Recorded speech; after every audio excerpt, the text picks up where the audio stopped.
उनके अनुयायियों का एक बहुत बड़ा ग्रुप है जिन्होंने एक पुस्तक प्रकाशित की है, उसका नाम है ज्ञान गंगा। और वो ज्ञान गंगा तो नहीं है, झूठ की बैतरणी है। वेद में एक मंत्र आता है, कवि मनीषी। कवि का शब्द है कवि। कवि और मनुष्य को जोड़ेंगे तो बन जाएगा कबीर मनीषी। कबीर शब्द जो है अरबी का है, लेकिन उसके लेखक ने क्या कर दिया, देखो वेद में भी कबीर जी का वर्णन है। और भोली भाली जनता जिसने वेद पढ़ा नहीं मान लेती है कि सचमुच में कबीर जी ही परब्रह्म में, उनका वर्णन वेद में है। प्रश्न ये है, कोई ये नहीं सोचता जब कबीर जी का जन्म भी नहीं हुआ था तो इस सृष्टि का संचालन कौन कर रहा था? जिनको धर्म का कुछ भी पता नहीं, वे अपने इष्ट को महिमा मंडित कर रहे हैं। और हम संसार के लोगों से डरकर कह देते हैं कि महामती प्राणनाथ मध्यकाल के एक बहुत बड़े संत हुए हैं, छत्रसाल जी के गुरु जी थे वे, और सतगुरु धनी श्रीदेव चंद जी के शिष्य थे। और सतगुरु श्रीदेव चंद जी हमारे श्री कृष्ण प्रणामी धर्म के सबसे बड़े आचार्य, पहले आचार्य हुए हैं जो श्री कृष्ण परमात्मा के अनन्य भक्त थे। ऐसी फिलॉसफी सुनने में तो पहले अच्छी लगती है, लेकिन आपने सोचा नहीं कि इसका परिणाम क्या होगा। एक बार अपना एक सुंदर साथ है, मेजर पहले उस समय था, बड़े पद पर शायद पहुंच गया, तो रिटायर भी हो गया होगा। उसने मेरे से कहा कि जब सिकंदर आया था भारत में तो उसके कुछ सैनिक छूट गए थे कश्मीर में, कश्मीर के क्षेत्र में। उनसे जो संतानें पैदा हुई वो बहुत बहादुर होती है। कहने का ऐसे क्या है, सबको ये सिखा दिया गया था कि भारतीय वीर ही नहीं होते। सबको ये बताया गया था कि भारतीय शासन कर ही नहीं सकते। जब अंग्रेज भारत से जाने लगे तो सोचने लगे कि भारतीयों को तो शासन करने ही नहीं आता।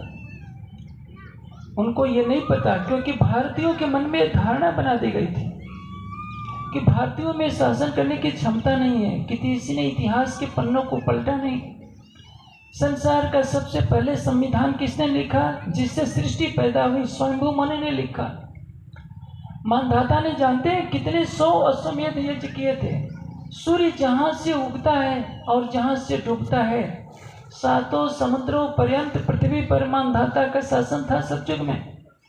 सृष्टि में सृष्टि के प्रारंभ से लेकर युधिष्ठिर तक सारे चक्रवर्ती सम्राट भारत में हुए हैं। भारतीयों को अपने गौरव का भी अभिमान है, आभास नहीं है, क्योंकि उनको गलत बातें कान में डाल दी गई कि तुम तो गणियों के गीत जो वेद हैं उसको पढ़ते हो, तुम्हारी कोई भाषा नहीं, तुम्हारा कोई साहित्य नहीं, तुम्हें शासन करने नहीं आता। यही होता है। जब 1000 वर्षों तक देश दासता में गुलाम रहा, शासन करने वालों ने जो उल्टा सीधा इतिहास में लिखा वही सबने मान लिया। हमारे साथ भी ऐसा ही हुआ है।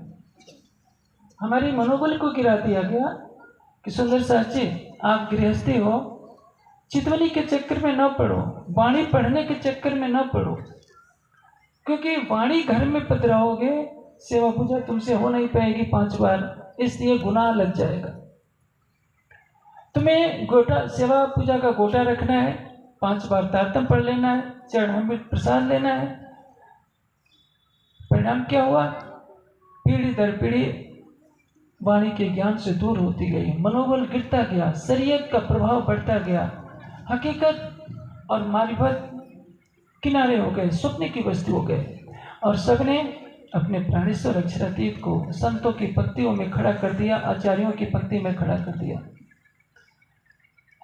जब सारे आचार्य हरिद्वार में स्थित होते हैं, श्री जी के एक प्रश्न का कोई उत्तर नहीं दे सकता।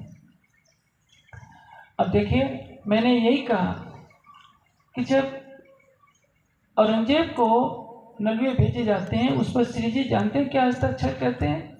सैयद मोहम्मद इब्न इस्लाम। इसका अर्थ क्या होता है? इस्लाम का प्रवर्तक, जो सत्य का प्रवर्तक है। पाती लिखते हैं तो स्वामी कृष्णदास लिखते हैं, स्वामी प्राणनाथ कहीं भी नहीं। जहाँ तक मेरी समझ है, प्राचीन हस्तलिखित पत्रों को तो मुझे देखने का अवसर नहीं मिला, और दुर्भाग्यवश हमारे समाज में उन अनमोल धरोहर को सुरक्षित भी नहीं रखा गया। लेकिन पत्रों में भले ही कुछ भी लिखा हो, वाणी से अधिक प्रमाणिक कुछ भी नहीं है। चाहे किसी मंदिर पर कुछ लिखा हो, दीवार पर कुछ लिखा हो, सबसे अधिक प्रमाणिक है तो तारतम वाणी जो राज्य के आदेश से कही है। ये किसी व्यक्ति की वाणी नहीं है। और तारतम वाणी जो कहती है वो परम सत्य है।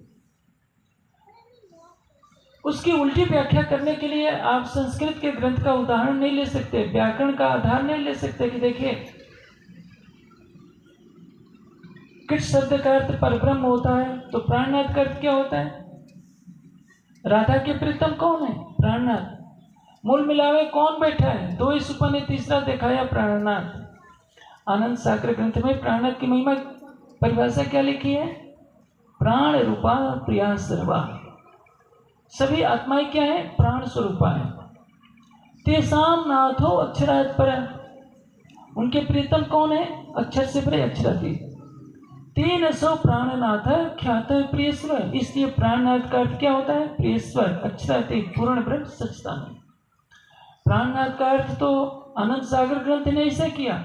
और हम क्या कह देते हैं कि सतगुरु श्री देवचंद जी जो हमारे निजानंद हैं, निजानंदाचार्य हैं, श्री कृष्ण प्रणामी धर्म के उनके पहले आचार्य हैं।